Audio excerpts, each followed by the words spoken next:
বাস্তব বলছি না অবাস্তব? ভাই আমি একজন স্কুল মাস্টার, আমি একটা স্কুল মাস্টার, আমার সরকার বেতন দেয়। তো আমি আমার ছাত্রদেরকে ছাত্রীদেরকে আদর্শ মানুষ করে তুলবো, এটা আমার ডিউটি। যে বই আমাকে দেয়া হয়েছে সেই বইগুলো পড়ানোর ভিতর দিয়ে আমি তাদেরকে একটা আদর্শ মানুষ করব। কিন্তু বাস্তব ছাত্র সমাজের অবস্থা দেখলে ভাই মাস্টারের চক্ষু ছানা বড়া। ছেলেরা খৈনি খাচ্ছে, ছেলেরা বিড়ি খাচ্ছে, ছেলেরা সিগারেট খাচ্ছে, ছেলেরা ফোন নিয়ে পর্নোগ্রাফি চিত্ত বিনোদনে ব্যস্ত, ছেলেরা গান বাজনায় ব্যস্ত, পড়াশুনোর প্রতি মনোযোগ নেই। স্কুলের পড়াশুনো হয়রাম হয়রাম, বাপের টাকার সর্বনাশ করে প্রাইভেটটা পড়ছে, পাস করতে হবে তাই। তাহলে একদিকে সরকার মাস্টারের বেতন দিচ্ছে আর এদিকে বাপ টিউশন ফি গুনছে। কথা ঠিক বলছি না ভুল বলছি? এখন ছেলেপিলেদের এই আচরণের উপরে মাস্টার মশাইরা একরকম হাতাগাতা ছেড়ে দিয়েছে। তুই মানুষ হোস হ, না হয় না হ, মাস গেলেই আমার টাকা বেতনের টাকা ব্যাংকে ঢুকবে। ওর হাতে করে বাড়িও আনতে হয় না, সোজাসুজি ব্যাংকে ঢুকে যায়। মাস্টার এটিএম কার্ড নিয়ে সকালবেলা বাজারে যায়, এটিএম কার্ড ভরে টাকা বের করে বাজার করে বাড়ি আসে। তাহলে ছাত্রদের এই আচরণ নিশ্চিত মাস্টারের কাছে খুব শোভনীয় নয়। বাবা ঠিক বলছি না ভুল বলছি? ভাই আমি একজন মাদ্রাসার শিক্ষক। জি, আজকের আমি শিক্ষকতা করছি কম বেশি ৩৫ বছর। ক বছর বললাম তো? ৩৫ বছরের শুরুতে তখনও ছাত্র পড়িয়েছি আর আজও ছাত্র পড়াচ্ছি, আজও ছাত্র পড়াচ্ছি। বিশেষ করে জামিয়ায় বিএ এমএ ডিগ্রি পাশ করা ছাত্র পড়াই। তো সেদিনের ছাত্রদের আচার ব্যবহার, সেদিনের ছাত্রদের চালচলন আর আজকের দিনের ছাত্রদের চালচলন অনেক পার্থক্য হয়ে গেছে। সব থেকে বড় ভয়ঙ্কর হয়ে গেছে যে ছাত্রদের হাতে আজকের উঠে গেছে মোবাইল। এইটা আগে ওই সময় ছিল না, ওই সময় ছিল না। সুতরাং মোবাইল মানে ফেসবুক, মোবাইল মানে চ্যাটিং, মোবাইল মানে অবৈধ প্রেম প্রণয়, মোবাইল মানে আড্ডাবাজি, মোবাইল মানে ফ্রি ফায়ার, মোবাইল মানে পাবজি খেলা, মোবাইল মানে কার্টুন, মোবাইল মানে গেম খেলা। এর এই নেশা থেকে ছাত্রদেরকে বাঁচিয়ে তবে তো তাদেরকে দুটো এলমে দিন ধর্মের জ্ঞান শেখাবো। নাকানি চোবানি খেতে হচ্ছে ছাত্রদেরকে প্রকৃত সুন্নত ওয়ালা আলেম বানাতে যেয়ে। কপালে যাদের আছে অনেক কষ্ট মেহনতের ফলস্বরূপ হচ্ছে, আর কপালে যাদের নেই যখন দেখছে এখানে মোবাইল চালাতে পারবো না, এখানে লোডশেডিং কালারের জামা পরতে পারবো না, এখানে ইচ্ছা মতন ঘুরতে পারবো না, অতএব চল বাবা এখানে আর থাকবো না, যেখানে গেলে অবাধ স্বাধীনতা আছে সেইখানে যাব। বাস্তব বলছি, একদম রিয়েলি ফ্যাক্ট। সুতরাং আমি একজন মাদ্রাসার শিক্ষক হিসাবে আশানুরূপ ছাত্র তৈরি করতেও হিমশিম খাচ্ছি। অন্য কেউ না বললেও আমি সত্যি বলছি বাপ। আরো মাদ্রাসা আছে, শিক্ষক আছে, আমার কথা তারা শুনলে অকপটে আমার কথা মেনে নেবে, বলবে হুজুর যা বলেছে ঠিক বলেছে। ভাই আজকের আমি এখন বক্তা আর আপনার আমার শ্রোতা। আমি আগেই শিকার হয়েছি, ছেলেদের প্রচুর মেহনত করে এই জলসাটা আজকে রক্ষা করতে হয়েছে। জি, তো আমি বক্তা হিসাবে যাদেরকে পেয়েছি সামনে তাদের কাছে দুটো কথা বলছি। ভাই এই একই কথা যারা মজলিসে বসিনি, দোকানে রাস্তায় ঘুরছে, আমি 1 ঘন্টা ধরে এদের হালচাল দেখছিলাম। ভাই ওই ছেলেগুলো তারা অ্যাডাল্ট, বাচ্চাদের কথা ছেড়ে দেন, ওরা যদি এসে বসতো তাহলে একই কথায় তাদের ভিতরেও একটা জ্ঞান চেতনা ফিরত।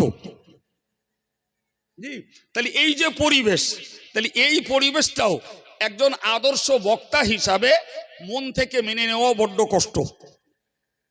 একজন মসজিদের ইমাম ভাই, তিনি প্রতি জুমার দিনে বায়ান রাখছেন। তো তার বায়ান রাখার পরেও দেখা যাচ্ছে জি জোহরের নামাজে 4-5 জন মুসল্লি, আসরে 10-12 জন, মগরিবে হয়তো 15-16-17 জন, এশায় যে আবার 8-10 জন, ফজরে 4 জন। এই ভুল বলছি বা?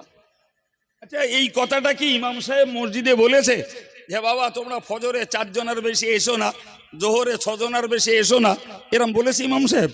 তাহলে ইমাম সাহেব তার বক্তৃতার ভিতর দিয়ে চেষ্টা করেছে যে সকল মুসল্লিরা নামাজি হোক এবং জমাত সহ নামাজ পড়ুক। তাহলে তার কথা, সেই মসজিদের গ্রাউন্ডে যারা ঢুকছে তাদের মধ্যেই রয়েছে অনেকে শুধু জুমার নামাজি, বাকি 5 ওয়াক্ত নামাজ এখনো ধরিনি, আছে না নাই? তাহলে ইমাম হিসাবে তার মুসল্লিদের এই ধর্মহারা জীবনটাতেও তিনি সন্তুষ্ট নন। আমি কতকগুলো দিক বললাম, আব্বার কথা বললাম, মাস্টারের কথা বললাম, হুজুরির কথা বললাম, বক্তার কথা বললাম, ইমামের কথা বললাম, বলেছি না বলিনি? এই কথাটাই 1500 বছর আগে আমার নবী বলেছেন, ইন্নাকুম সাতারাউনা বাদি আসারাতান ও উমুরান তুনকিরুনা। আমার পরে তোমরা যারা বেঁচে থাকবে তোমরা দেখতে পাবে এমন কিছু আচার আচরণ যেগুলো তোমরা মন থেকে মানিয়ে নিতে পারবে না। বাবু, এই পর্যন্ত শুনে মেহেরবানি করে আমার একটা জবাব দেবেন? আমি যে উদাহরণগুলো টেনে এনেছি, রসুলের হাদিসের সত্যতা আজকের যুগে খাটছে না? খাটে না বাপ? খাটছে। ঠিক ওই সময়ে নবী সাহাবীরা নবীকে প্রশ্ন করেছিলেন, ফামা তা'মুরুনা ইয়া রাসূলুল্লাহ, বলে হুজুর যদি আমরা বেঁচে থাকি আর এরকম অবস্থা যদি ঘটে তাহলে আপনি আমাদেরকে কি আদেশ করছেন, আমরা করবোটা কি? কথাটার প্রশ্নটার যুক্তি আছে না নাই? বাবা বলেন। অবশ্যই যুক্তি আছে। করব কি আমরা? আমাদের সামনেই এরকম কিছু ঘটনা ঘটলো। এ হাসান শোনো না, এটা ফ্যান পাও কি দেখো না।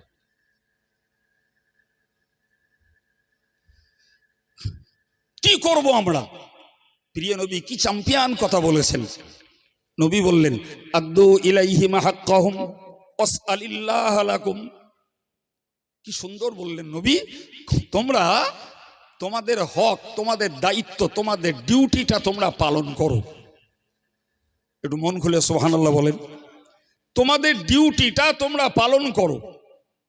যার যা দায়িত্ব, দ্যাট মিনস আব্বা তার বাচ্চাকে বোঝাতে চেষ্টা করুক, স্বামী তার স্ত্রীকে বোঝাতে চেষ্টা করুক, বক্তা শ্রোতাদের বোঝাতে চেষ্টা করুক, মাস্টার মশাই তার ছাত্রদেরকে আদর্শ মানুষ করতে চেষ্টা করুক, একজন হুজুর ছাত্রদেরকে আদর্শ আলেম বানানোর চেষ্টা করুক, একজন ইমাম সাহেব তার মুসল্লিদেরকে পরিপূর্ণ ধার্মিক বানাতে চেষ্টা করুক।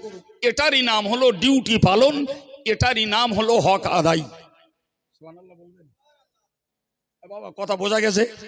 হ্যাঁ, এখন বক্তব্য যে আমরা ডিউটি পালন করলাম কিন্তু ফল ভালো পেলাম না।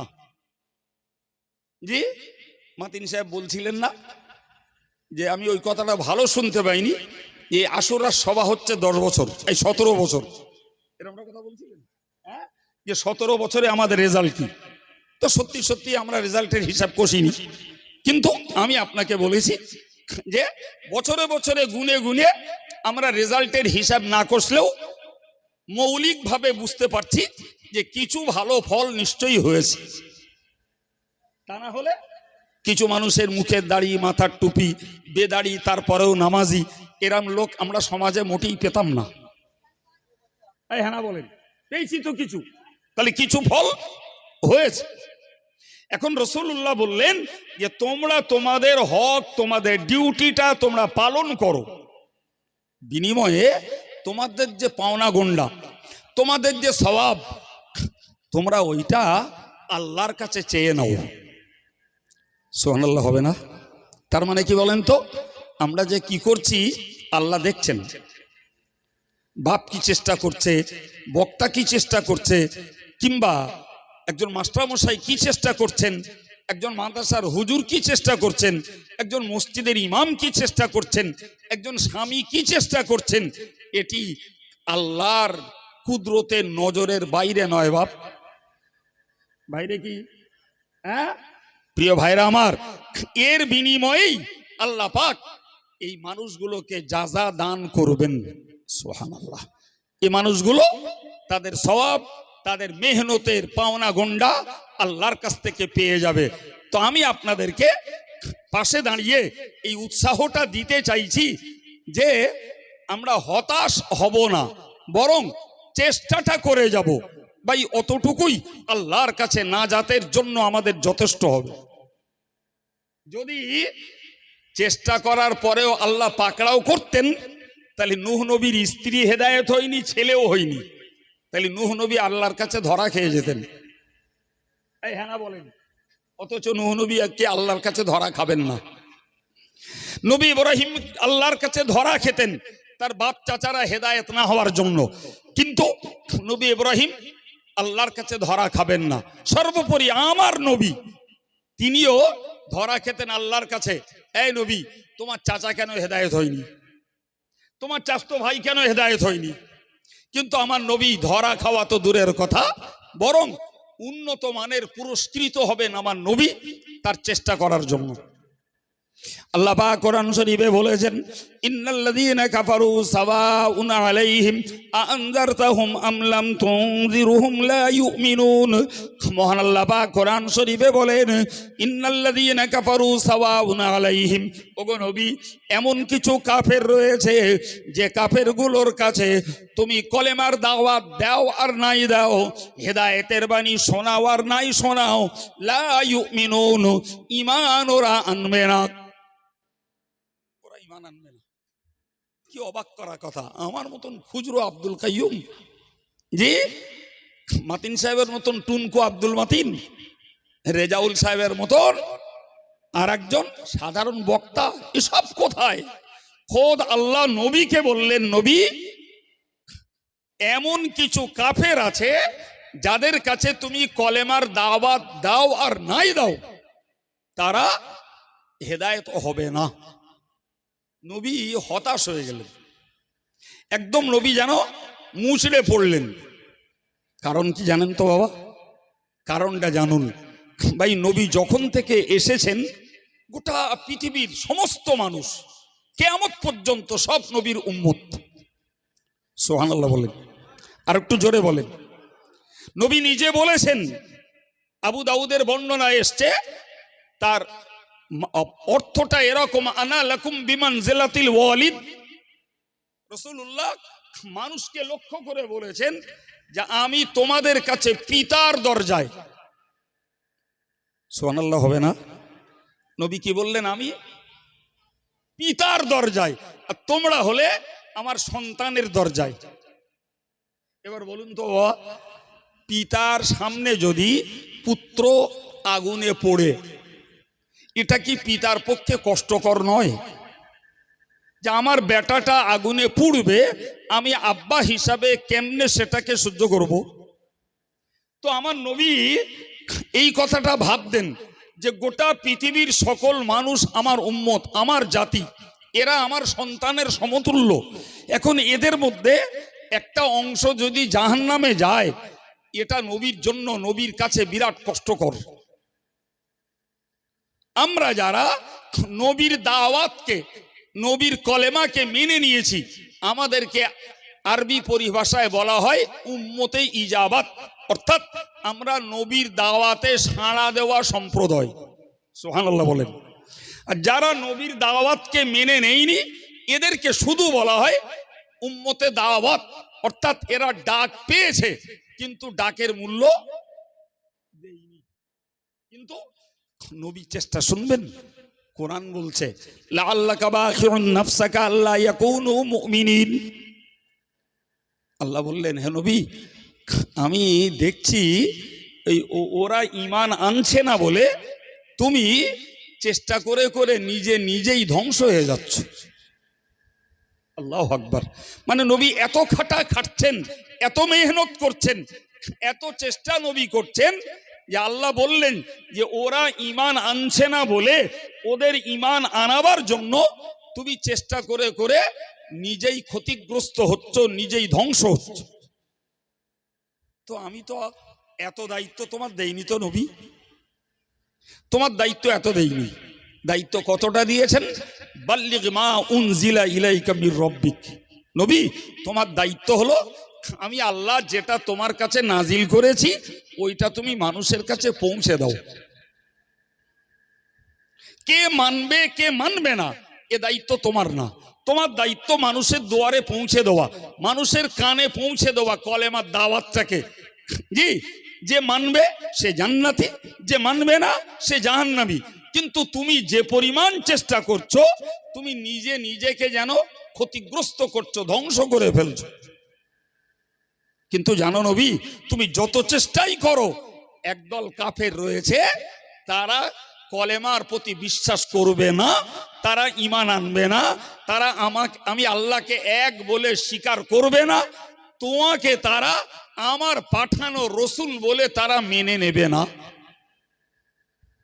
সম্মানিত ভাইরা আমার, প্রিয় ছেলেরা, মনে রাখুন, ওই সময়ে প্রিয় নবী সাল্লাল্লাহু আলাইহি ওয়াসাল্লাম তিনি বলেছিলেন, ইয়া রব্বাল আলামিন, ইয়া রাসূলুল্লাহ, ইয়া হাবিব, ইয়া রব্বাল আলামিন আল্লাহ, যদি এরা ঈমান নাই আনে তাহলে আমি কেন এদের জন্য এত কষ্ট করব, এত মেহনত আমি কেন করব? ওরা যখন ঈমান আনবে না তাহলে তো আমার এত চেষ্টা করার কোনো প্রয়োজন নেই। জি, মাতিন সাহেব একবার বলছিলেন, বলো, যে আমি যদি না বলি তো আল্লাহর কাছে ধরা খাবো। বলছিল, হ্যাঁ, আল্লাহ নবীকে বললেন, নবী, ওরা ঈমান আনবে না, এই ভবিষ্যতের খবর তুমি জানো না। কথা বুঝেননি? ওরা যে ঈমান আনবে না, এই ভবিষ্যতের বার্তা তোমার কাছে নেই। আমি আল্লাহ ভবিষ্যৎ জানি, তাই তোমাকে জানিয়ে দিলাম। কিন্তু তুমি নিজে নিজে জানো না যে ওরা ঈমান আনবে না। ফলে তোমাকে আমি আল্লাহ যে দায়িত্ব দিয়েছি, এই দায়িত্ব তোমাকে পালন করে যেতে হবে। যদি তুমি পালন না করো তাহলে মনে রাখো, কিয়ামতের দিনে ওরা তোমার নামে আমার কাছে অভিযোগ করবে। কথা বুঝতে পারা যাচ্ছে? হ্যাঁ, একবার বোধহয় মাতিন সাহেব কারা কোথায় বসেছিল, ছেলে ছোকরারা ডেকেছিল না? এই হ্যাঁ না বলেন, ডেকেছিল। জি, আর বলেছিল কি বলেন তো, এদের যদি আমি না ডাকি তাহলে কিয়ামতের দিনে এরা বলবে যে আল্লাহ, আমরা নদীর পাড়ে বসছিলাম তো আমাদের একবার ডাকিওনি। বলেছিল, হ্যাঁ? আমার আল্লাহ কি চ্যাম্পিয়ন বললেন, দেখুন, বললেন, নবী হে, ওরা ঈমান আনবে না এটা তুমি জানো না, আমি জানি বলে তোমাকে অ্যাডভান্স জানিয়েছি। এখন ওই কথা শুনে তুমি যদি এদের কাছে হেদায়েতের বাণী বলা বন্ধ করে দাও, কিয়ামতের দিনে ওরা তোমার বিরুদ্ধে আমার কাছে অভিযোগ করে বলবে, ইয়া আল্লাহ, তোমার নবী আমাদেরকে হেদায়েতের বাণী শোনায়নি, ফলে আমরা হেদায়েত হইনি। অতএব আমি তোমাকে যে দায়িত্ব দিয়েছি, যতদিন তোমাকে হায়াতে রাখবো ততদিন তোমার দায়িত্ব তোমাকে পালন করে যাওয়া লাগবে। কে হেদায়েত হবে কে হবে না এই দায়িত্ব তোমার না। তোমার দায়িত্ব কি? জোরে বলেন, এই নবীর দায়িত্ব কি? কারোর মনে নেই? জোরে বলেন, পৌঁছে দেওয়া। যাক, কিছু ভাইরা মনে রেখেছেন, আর বাকিরা এবার মনে থাকবে, আর ভুল হবে না। নবীর দায়িত্ব পৌঁছে দেওয়া। নবীর ওয়ারিস আলেমদের দায়িত্ব মানুষের কাছে হেদায়েতের বাণীটা পৌঁছে দেওয়া। যার ফলে আদম, নূহ, ইব্রাহিম, মুসা, ঈসা, আমার নবী আলাইহিমুস সালাম, এই নবীরা পৌঁছে দিয়েছেন বলে আল্লাহর কাছে তেনারা কেউ ধরা পড়বেন না। বাপ, ও কার ছেলে হেদায়েত হয়নি, কার স্ত্রী হেদায়েত হয়নি, কার ভাই হেদায়েত হয়নি, কার বাপ চাচারা হেদায়েত হয়নি, একটার ব্যাপারেও আল্লাহ পাক কাউকে পাকড়াও করবেন না। আপনাদেরকে একটা কোরআনের তাফসীরের মজার কথা শোনাই, মনে রাখুন ভাই। কিয়ামতের দিনে এই নূহ নবীর আর নূহ নবীর কওমের বিচার শুরু হবে। তো নূহ নবী আলাইহিস সালামকে আল্লাহ পাক বলবেন যে আমি তোমাকে নবী বানিয়ে পাঠিয়েছিলাম। কোরআনে আল্লাহ বলেছেন, ও আরসালনাহু ইলা মিয়াতি আলফিন আও ইয়াজিদুন। আল্লাহ বলেছেন, আমি আমার নবী নূহকে 1 লক্ষেরও বেশি মানুষের জন্য নবী বানিয়েছিলাম। শুধু ওই নয়, আরো বলেছেন ফালাবিসা ফীহিম আলফা সানাতিন ইল্লা 50 আমা। আমার নবীকে আমি ওই 1 লক্ষ বেশি মানুষের মাঝে রেখে দিয়েছিলাম 950 বছর। কত বছর ভাবা যায়? আমাদের হায়াত তো 60-70, আর নূহ নবী বেঁচে ছিলেন 950 বছর।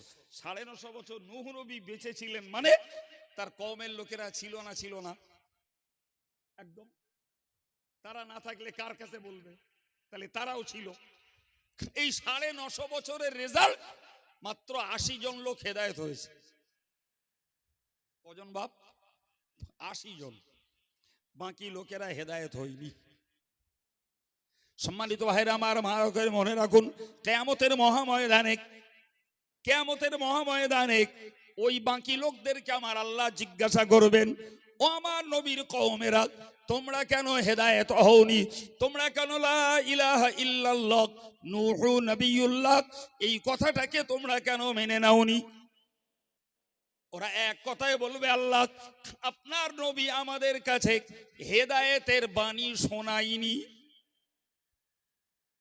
নাউজুবিল্লাহ বলেন। হেদায়েতের বাণী শোনায়নি। শোনালি আমরা হতো। খেলটা বুঝুন এবার। তাহলে কওমের লোকেরা দোষ চাপালো কার ঘাড়ে? কথা বললে না কথা মাথায় ধরে ভালো। কার ঘাড়ে দোষ চাপালো? নূহ নবীর ঘাড়ে। সঙ্গে সঙ্গে আল্লাহ নূহ নবীকে ওই কিয়ামতের মাঠে বলবেন, এ আমার নবী নূহ, তুমি কি এদের কাছে হেদায়েতের বাণী শোনাওনি? তো নূহ নবী এক কথায় বলবেন, হ্যাঁ আল্লাহ আমি শুনিয়েছি। তাহলে কওমের লোক আর কওমের লিডার নবীর মাঝখানে দুমত হলো না? হলো না? হ্যাঁ। তো আল্লাহ পাক নূহ নবীর কওমকে বলবেন যে আমার নবী তো বলছেন তোমাদের কাছে হেদায়েতের বাণী শুনিয়েছেন। তোরা তখন বলবে, যদি শুনিয়ে থাকেন তাহলে উনি সাক্ষী দেন। আল্লাহ বলবেন নূহ নবীকে, তোমার কাছে সাক্ষী আছে? তো নূহ নবী বলবেন, হ্যাঁ আল্লাহ আমার সাক্ষী আছে। সুবহানাল্লাহ বলে, সাক্ষী আছে তোমার? বললো হ্যাঁ। কারা সাক্ষী? তো নূহ নবী বলবেন, উম্মতে মুহাম্মাদিরা আমার সাক্ষী। সুবহানাল্লাহ বাড়িয়ে বলবেন। জানেন সাক্ষী হতে গেলে কি লাগে? সাক্ষী হতে গেলে সাধু হওয়া লাগে। অপরাধীর সাক্ষী কোনো আদালতে গ্রান্টেড হয় না। সাক্ষী হতে গেলে সাধু হওয়া লাগে। তাহলে নূহ নবী উম্মতে মুহাম্মাদিকে সাক্ষী মানবেন মানে উম্মতে মুহাম্মাদিরা সাধু। জোরে বলেন সুবহানাল্লাহ। জি, আল্লাহ নূহ নবীর কওমকে বলবেন, এই তোমরা বললে নবী নূহ হেদায়েতের বাণী শোনায়নি, ওই তো নূহ নবীর পক্ষে উম্মতে মুহাম্মাদিরা সাক্ষী দিচ্ছে। নূহ নবীর কওমেরা তখন বলবে, আল্লাহ ওরা আমাদের যুগের লোক না, ফলে ওদের সাক্ষী নট গ্রান্টেড, ওদের সাক্ষী গ্রহণযোগ্য নয়।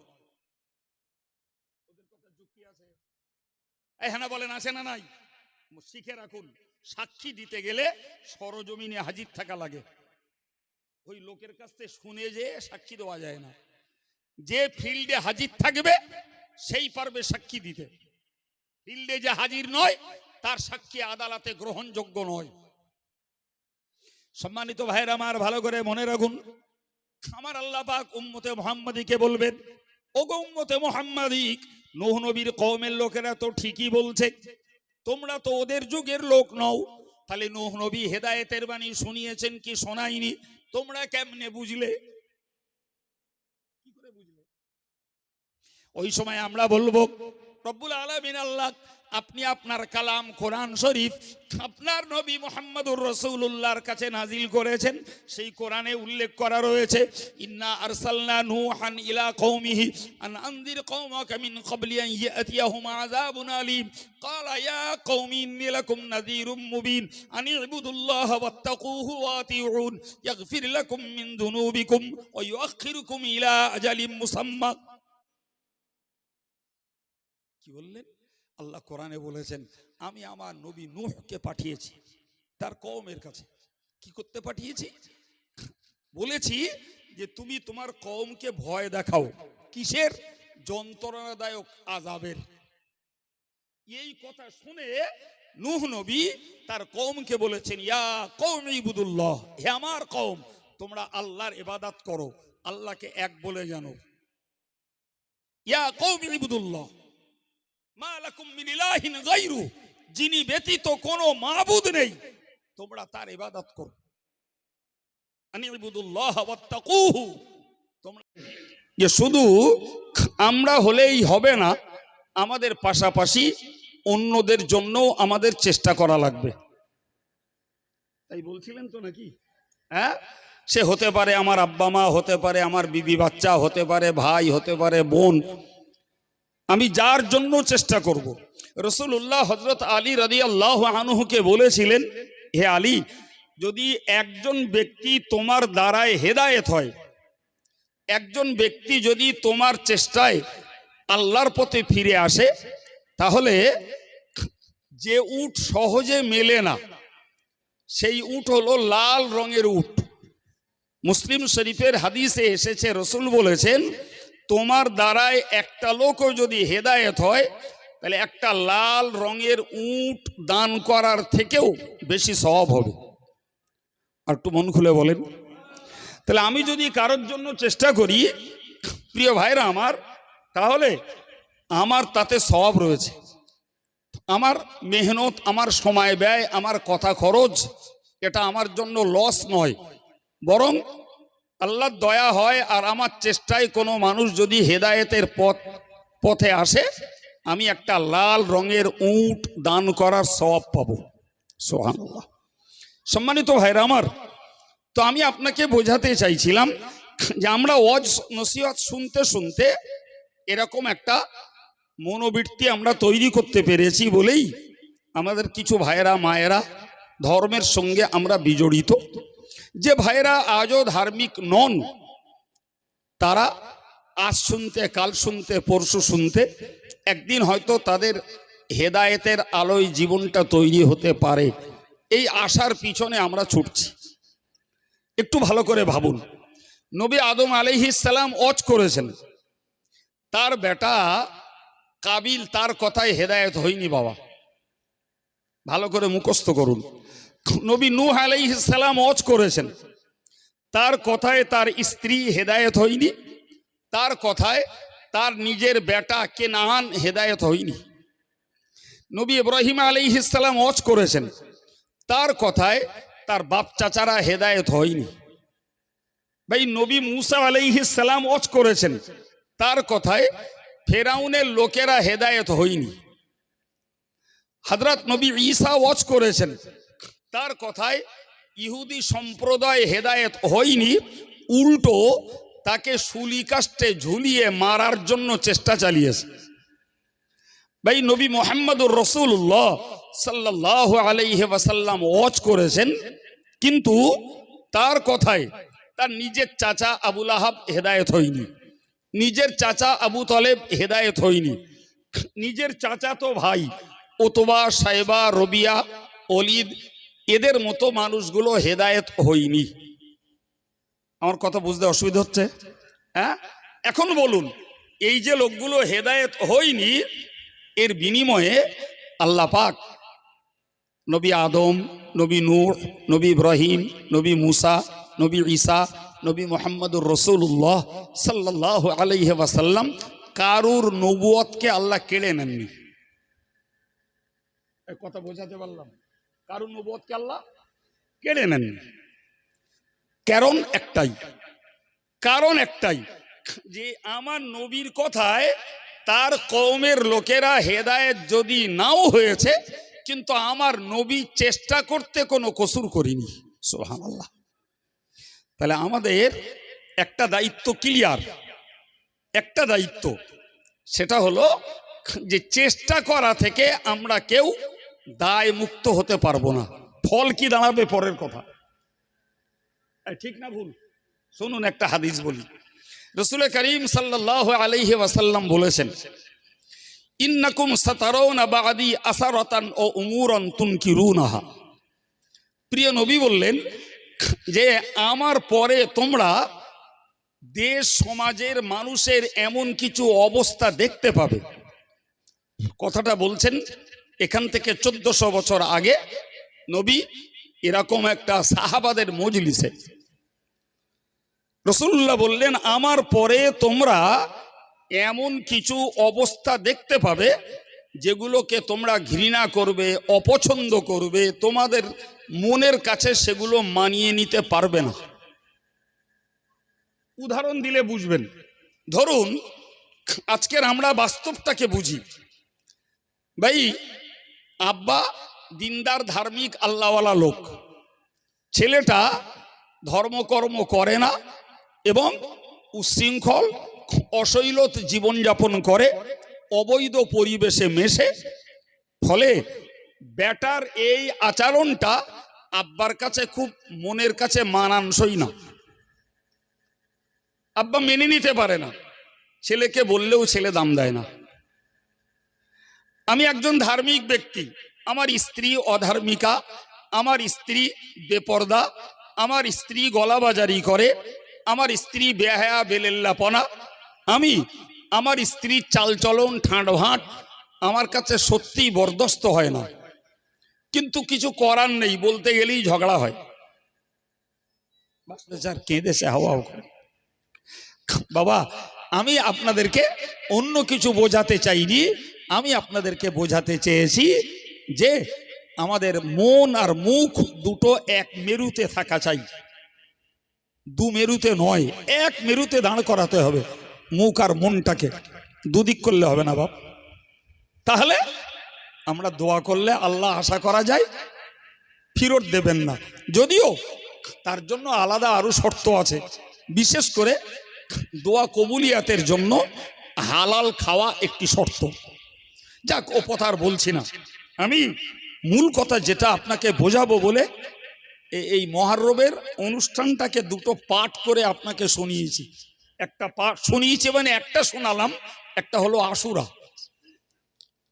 একটা কি জোরে বলেন।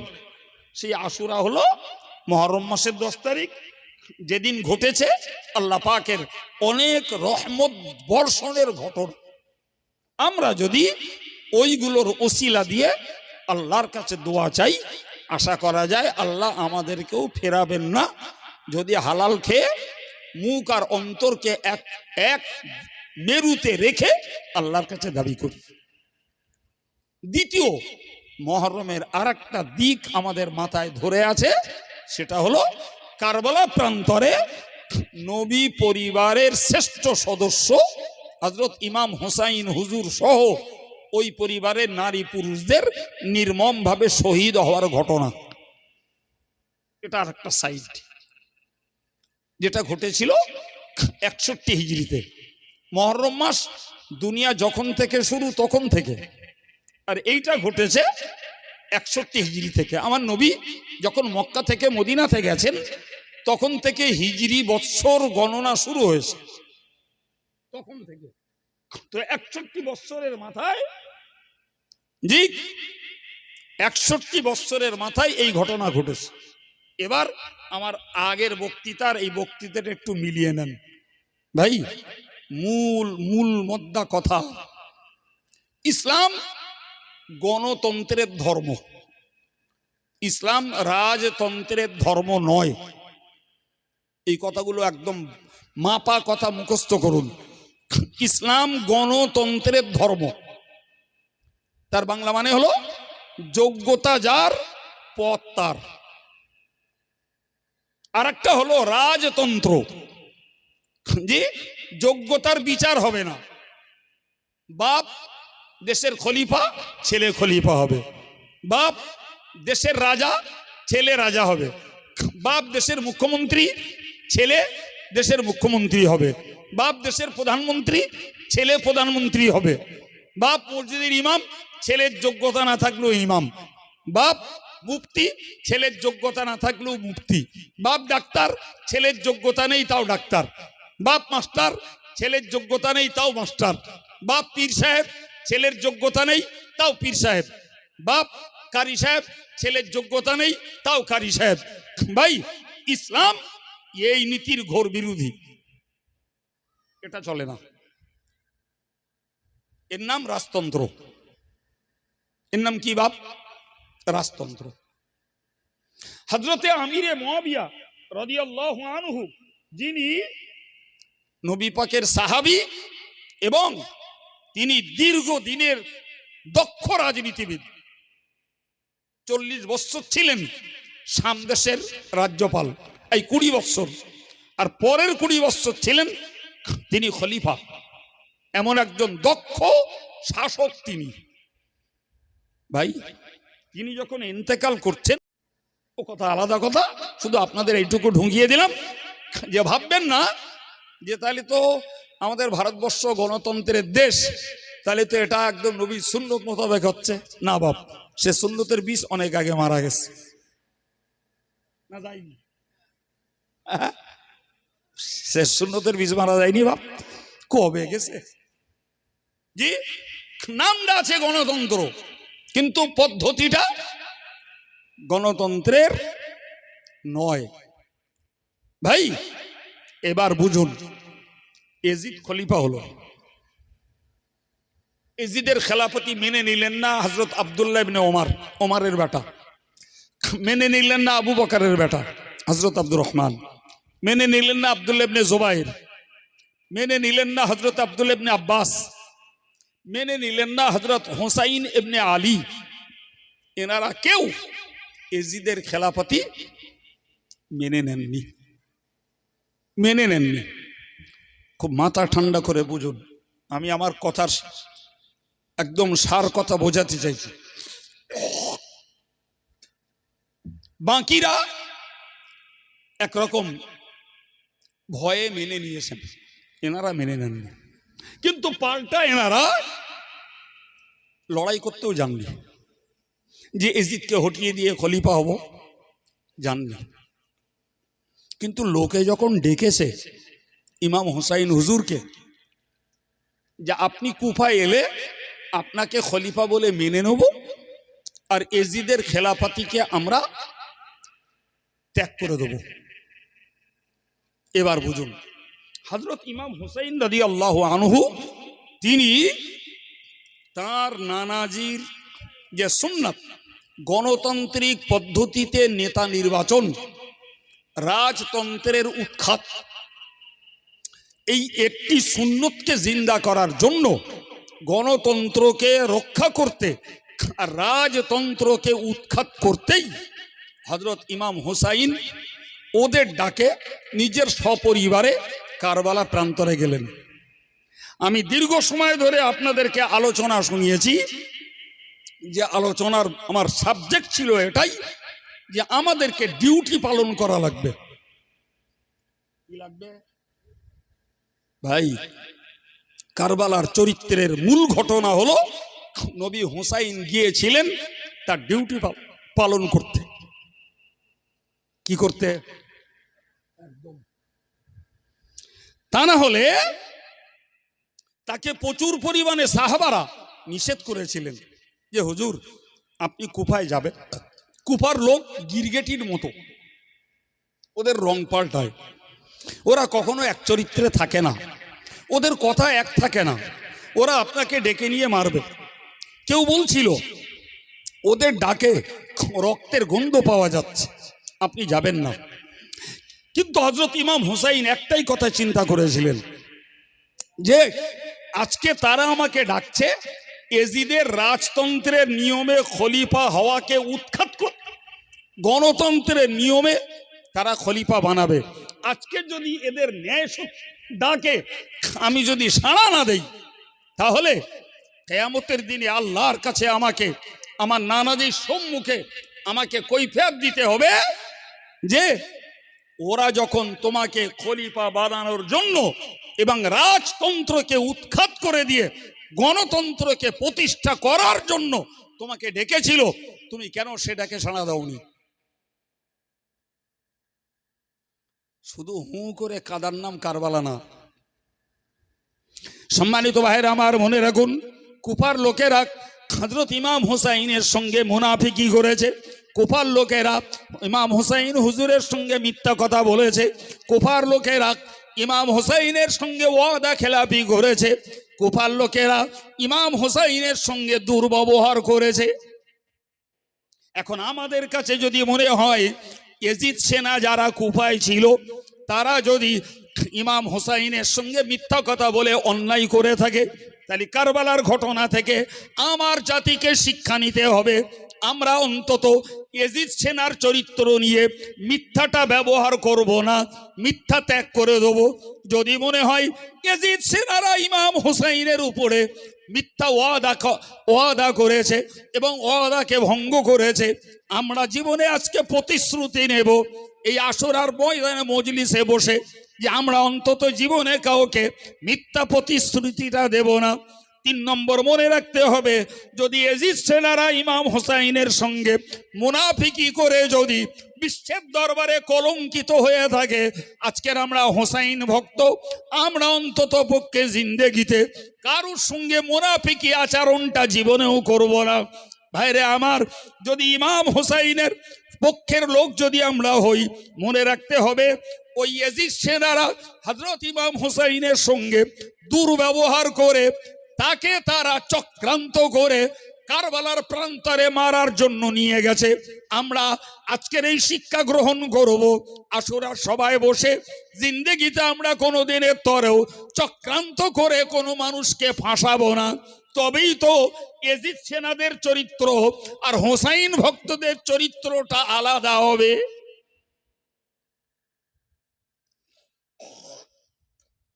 বছরের পর বছর সভা করব, মিথ্যা বাদ দেব না, মুনাফিকি বাদ দেব না, ওয়াদা খেলাপি বাদ দেব না, মানুষের বিরুদ্ধে চক্রান্ত করা ত্যাগ করব না। তাহলে ইয়াজিদ সেনাদের থেকে আমাদের পার্থক্য কই বাপ? কি গো, আমার কথায় রাগ করছেন? হ্যাঁ, জাতি যতদিন পর্যন্ত এই সত্য চরিত্র গঠনের কথা না ভাববে ততদিন পর্যন্ত এদের কাছে আশুরা আর কারবালা গল্পে পরিণত হবে বাপ। ঠিক কিনা বলেন? হ্যাঁ, হযরত ইমাম হোসাইন কারবালা প্রান্তরে গেছিলেন তার ডিউটি পালন করতে। আরে বাবা, রাসূলুল্লাহ তার হায়াতে জিন্দেগিতে ইমাম হাসান হোসাইন 2 ভাইয়ের জন্যই বলে গেছেন, ইন্নাল হাসানা ওয়াল হুসাইনা সাইয়্যিদা শুবাবি আহলিল জান্নাত। প্রিয় নবী বলে গেছেন, আমার নাতি ইমাম হাসান, আমার নাতি হোসাইন, এরা 2 জনেই জান্নাতে যুবকদের সরদার। সুবহানাল্লাহ। সবাই মিলে একটু ভাই ভাই মিলেমিশে বলেন না বাবু। তাহলে রাসূলুল্লাহ বলেছেন আমার নাতি ইমাম হাসান হোসাইন 2 ভাই, এরা জান্নাতের যুবকদের সরদার। আচ্ছা, তারা 2 ভাই জান্নাতে যাবে না? যাবে না? যাবে। জান্নাতে যাবে বলেই যুবকদের নেতৃত্ব দিতে পারবে, ঠিক না বল? আর যুব সমাজকে মনে রাখতে হবে, জি আমি সভা দেব, চাঁদা দেব, সব করব, কিন্তু ইমাম হুসাইন হুজুরের আদর্শে আমার জীবন তৈরি করব না। বাবা, তাহলে তো তুমি ইমাম হাসাইনের দলে থাকতে পারলে না, ইমাম হুসাইনের দলেও থাকা হলো না। হবে কি? জি, এই জান্নাতে ইমাম হোসাইন যুবকদের সরদার, এই কথাটির মানে হলো যে যুবকগুলো যৌবনকালে ধর্ম করতে করতে জান্নাতের যোগ্য হয়ে মারা যাবে, বুড়ো যারা ধর্ম করতে করতে মারা যাবে, জান্নাতে এদের সরদার হলো হযরত আবু বকর এবং ওমর রাদিয়াল্লাহু আনহুমা। কথা বোঝা গেল? তাহলে বুড়োদের সরদার ইমাম হাসান হোসাইন নয়। হাসান হোসাইন কাদের সরদার? জোরে বলে। ওই যুবক যারা যৌবনকালে ধর্ম করেছে আর ধর্ম করতে করতে আল্লাহর হুকুম হয়েছে মারা গেছে, ততক্ষণে সে যুবক জান্নাতের যোগ্যতা জোগাড় করে ফেলেছে, সেই যুবকের নেতা হবেন ইমাম হাসান হোসাইন। থোড়াই না বাপ। এখন আপনি বলুন, নবী এই যে কথা বলে গেছে, ইয়াজিদ সেনারা যত কষ্ট দিয়ে পারুক ইমাম হোসাইনকে তারা শহীদ করেছে, তো ইমাম হোসাইনের জান্নাত কি কেড়ে নিতে পারবে? বাদ যাবে? হ্যাঁ, তাহলে ইমাম হুসাইন জান্নাতে অবশ্যই যাবেন। তিনি যদি কারবালা প্রান্তরে এই রাজতন্ত্রকে উৎখাত করার পক্ষে সায় দিতে এই ডিউটি পালন করতে নাও যেতেন, তাও তিনি জান্নাতি এবং জান্নাতের যুবকদের সর্দার।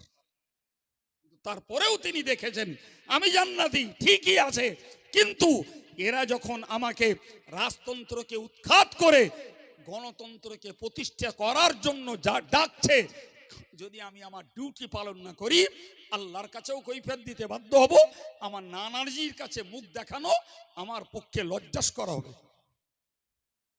প্রিয় ভাইরা আমার, তাহলে ইমাম হোসাইন সপরিবারে শহীদ হতে গেলেন স্রেফ মাত্র ডিউটি পালন করার জন্য, স্রেফ দায়িত্ব পালন করার জন্য। দায়িত্বের ফলাফল বাহ্যিক দৃষ্টিতে তার এগনেস্টে চলে গেছে। তিনি এজিজ সেনাদের কাছে শেষ লড়াই করেও পরাজিত হয়েছেন, কিন্তু তাদের দুনিয়ার দৃষ্টিতে তার পরাজয়, আখিরাতের দৃষ্টিতে, আল্লাহর দৃষ্টিতে, নবীর দৃষ্টিতে তার ক্ষয়ক্ষতি কিচ্ছু হয়েছে? বলেন বলেন, কিচ্ছু হয়নি, কিচ্ছু হয়নি। সেই হাদিস মনে রাখুন, তার পাওনা গন্ডা কে দেবে? সুবহানাল্লাহ। তার পাওনা গন্ডা তিনি ডিউটি পালন করেছেন, পাওনা গন্ডা আল্লাহর কাছে।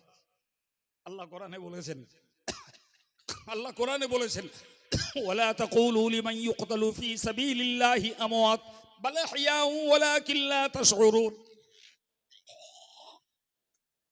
তোমরা ওদেরকে মৃত বলো না, ওরা মরা নয়। যারা আল্লাহর রাস্তায় শহীদ হয়েছে এরা মরা নয়, এরা জিন্দা। তোমরা তাদের জীবিত অবস্থা বোঝো না। অন্য আয়াত পাকে বলেছেন ওয়ালা তাহসাবান্নাল্লাযীনা কুতিলু ফি সাবিলিল্লাহি আমওয়াতা বাল আহইয়াউন ইনদা রাব্বিহিম ইরযাকুন।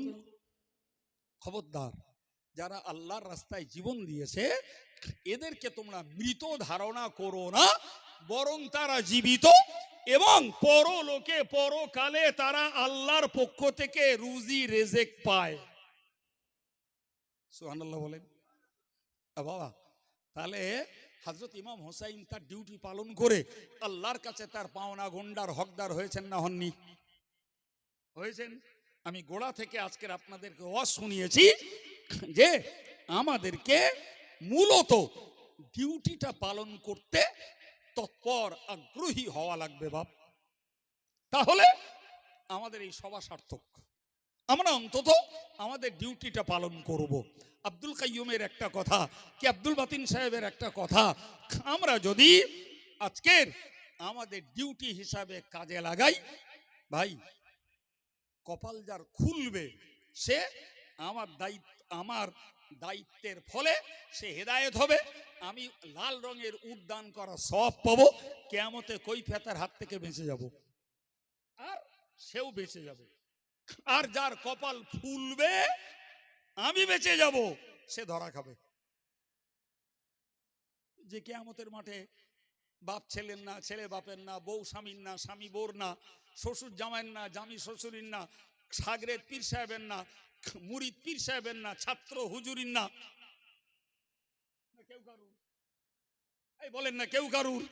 তাহলে বাবা সেদিন যখন কেউ কারুর হবে না, তাহলে আমি দুনিয়াতে আমার দায়িত্বটা পালন করি। তুই যদি আমার কথা শুনিস কিয়ামতে তোর কপাল ভালো হবে, না যদি শুনিস তোর কপাল পুড়বে। আমি অন্তত তোর জন্য পুড়তে যাব না।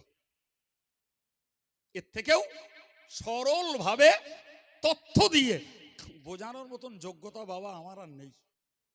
যতটুকু আল্লাহ বলিয়েছেন কবুল করুন, বলুন আমিন। আসুন প্রিয় নবীর প্রতি সালাম। ইয়া নবী,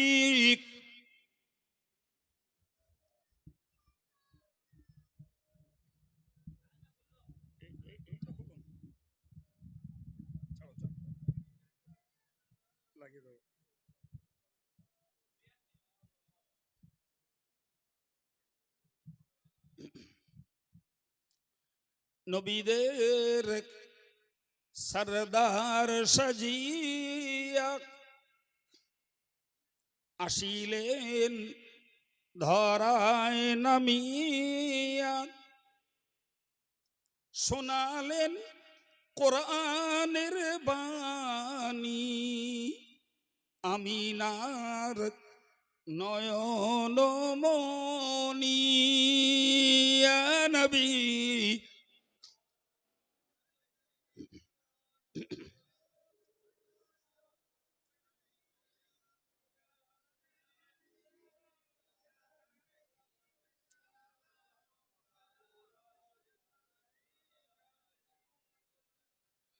আমরা যে নবীর দিওয়ানা, তিনি যে মোদের ঠিকানা। কবে যাব সেই সোনার মদিনা, পাঠালাম সালামের নজরানা ইয়া নবী।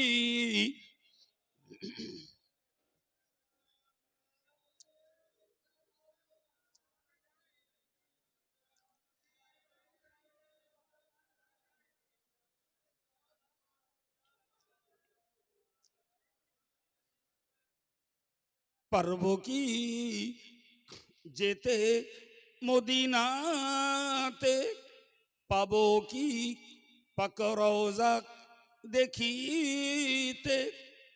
বারেকে দেখা দাও নবী স্বপ্নেতে, কবে যাব আবার মদিনাতে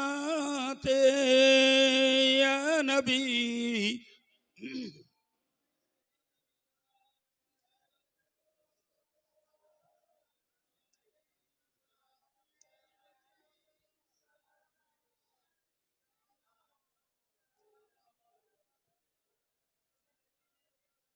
ইয়া রব্বি সাল্লি ওয়া সাল্লিম আলা খায়রি খালকি, भेजाए रब नबी पर आपने मदाम बलगल उला बिकमालिही, कशफत दुजा बिजमालिही, हसनत जमीउ खिसालिही, सल्लु अलैहि व आलिही। अल्लाहुम्मा सल्लि अला।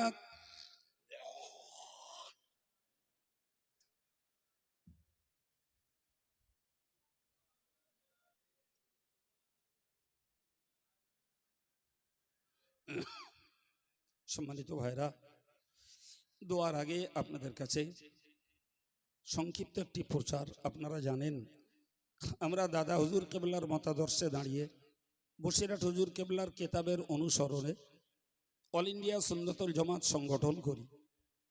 তো আপনাদেরকে অনুরোধ করি সংগঠনটার একজন সক্রিয় সদস্য হওয়ার জন্য।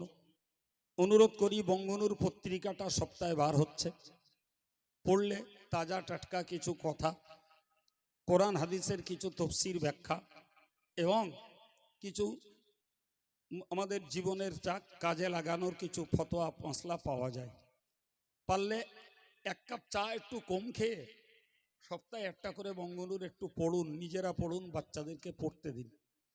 আপনারা জানেন আমাদের সংগঠনের প্রচুর পরিমাণে মডেল মাদ্রাসা চলছে, যেখানে 1 to 4, 5 ছেলে মেয়েরা বাংলা, ইংরাজি, আরবির মাধ্যমে শুদ্ধ কোরআন শিক্ষা সহ ইসলামের প্রাথমিক জ্ঞান, নামাজ কালাম, নেকাহ জানাজা, এই জাতীয় বিষয়গুলি, দোয়া কালাম সবগুলো পূর্ণ মাত্রায় শিখতে পারে।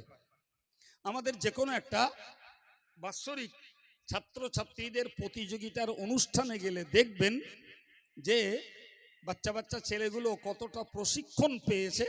অনেক বয়স্ক লোকেদেরও তাক লেগে যাবে, যারা দেখেছেন তারা ভালো জানেন।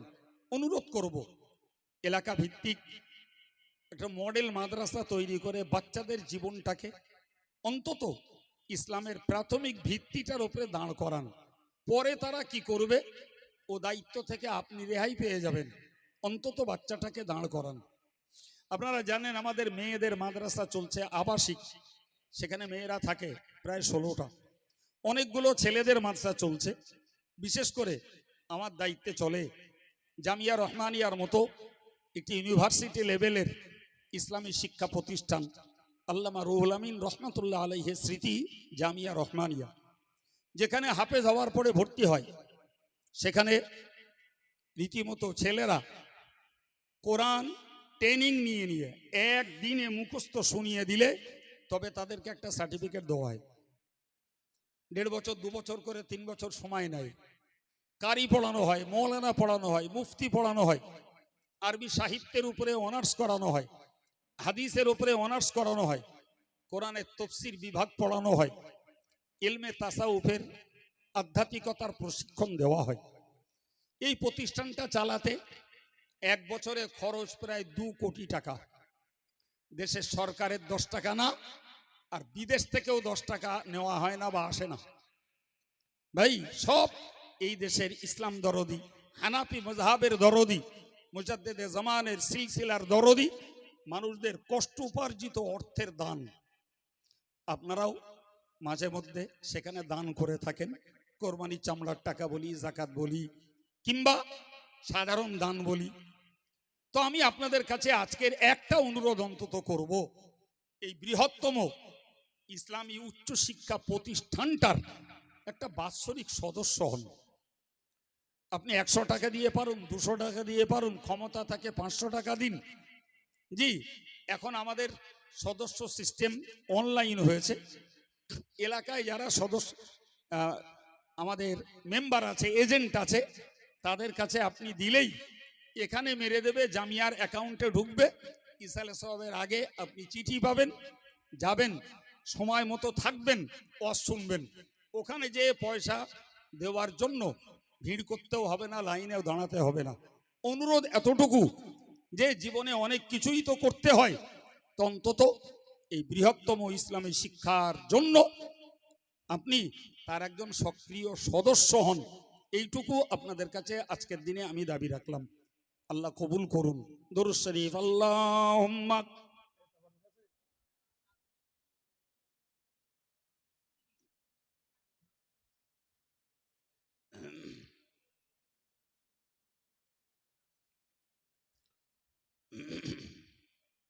আল্লাহুম্মা আমিন।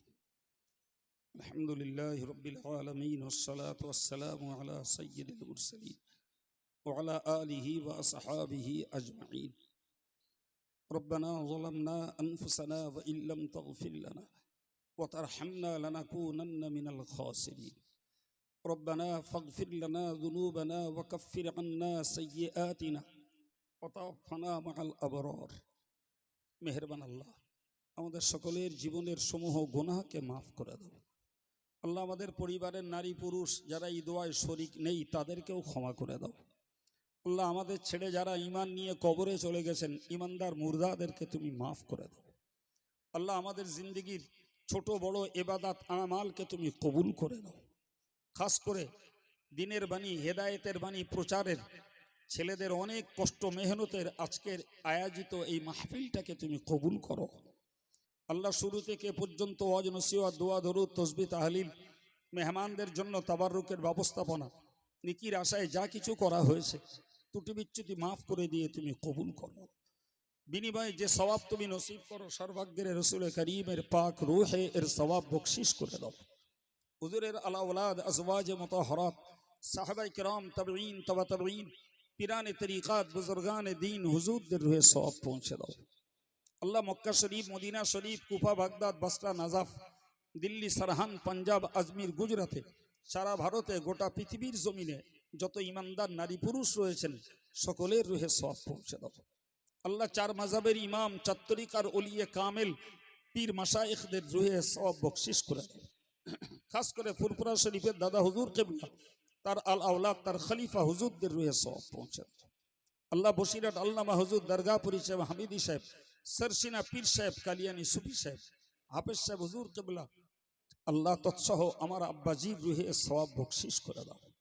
আল্লাহ, দেশের আরো যত আলেম, ইমাম, মুয়াজ্জিন, হাফেজ সাহেব, হাজি সাহেব দ্বীনের খেদমত করে কবরে চলে গেছেন, আল্লাহ তাদের রূহে সওয়াব বকশিশ করে দাও। আল্লাহ, আমরা যারা হাত উঠিয়েছি, আল্লাহ আমাদের আব্বা মা, দাদা দাদি, নানা নানি, ভাই বোন, শ্বশুর শাশুড়ি, বিবি বাচ্চা যারাই কবরস্থ আমাদের কাছে দোয়ার মুখাপেক্ষী, আল্লাহ তাদের সকলের রূহের সওয়াব তুমি বকশিশ করো। আল্লাহ, তাদের রূহগুলোকে তুমি ইল্লিনে জায়গা দাও, তঙ্গে গোরকে তুমি কোষাদা করে দাও। আল্লাহ, এই মহল্লায় যত কবরস্থানে যত মুর্দা শায়িত রয়েছেন, আল্লাহ এই দোয়াকে তাদের নাজাতের ওসিলা বানিয়ে দাও। আল্লাহ আমাদেরকে যতদিন বাঁচাও, মরতে আমাদেরও হবে। আল্লাহ মৌতের পূর্বে কবরের সঞ্চয় করে মরার তৌফিক দান করো। আল্লাহ আমাদের ছেলেদের মেয়েদের তুমি হেদায়েতের আলোয় আলোকিত করো। বেনামাজিকে নামাজি হওয়ার তৌফিক দাও। যারা বিপথে চলে তাদের সুপথে ফেরার মতো মন দান করো। ইয়া আল্লাহ আমাদের হালাল রুজি রোজগারে বরকত দান করো। আল্লাহ বিপদ দিলে ধৈর্য দাও, মুক্তি দাও। রোগ দিলে আল্লাহ তুমি সুস্থতা দান করো। আল্লাহ আমার ভাইদের, মায়েদের, ছেলেদের সকলের মনের নেক আশা আকাঙ্ক্ষাকে তুমি পূর্ণ করো। অসৎ আশা উদ্দেশ্য আল্লাহ অন্তর থেকে তুমি সাফ করে দাও। আল্লাহ হাক্কানি আলেম ওলামা, হাক্কানি পীর ওলি, আল্লাহ খাস করে তোমার নবী পাকের ওসিলা করে আমাদের দোয়াকে তুমি কবুল করো। আল্লাহ আশুরা উপলক্ষে আজকের এই সভা সমস্ত আম্বিয়া কেরাম, খাস করে ইমাম হুসাইন হুজুর রাদিয়াল্লাহু আনহু এবং তার পরিবারের রুহানি ফয়েজ, তাওয়াজ্জুহ, জিয়ারাত আমাদের নসিবে তুমি মঞ্জুর করো। আল্লাহ তাদের রুহানি খুশি আমাদের জন্য তুমি নসিবে মঞ্জুর করো। সাল্লাল্লাহু তাআলা আলান নবিয়্যিল কারীম ওয়া আলা আলিহি ওয়া আসহাবিহি আজমাইন ওয়ারহামনা মাআহুম বিরহমাতিকা ইয়া আরহামার রাহিমিন ওয়া বিহাক্কি লা ইলাহা ইল্লাল্লাহ মুহাম্মাদুর রাসূলুল্লাহ। সকলের জন্য তাবাররুকের দাওয়াত। সবাই আপন জায়গায় ঘুরে কাতার দিয়ে বসে যান। আসসালামু আলাইকুম।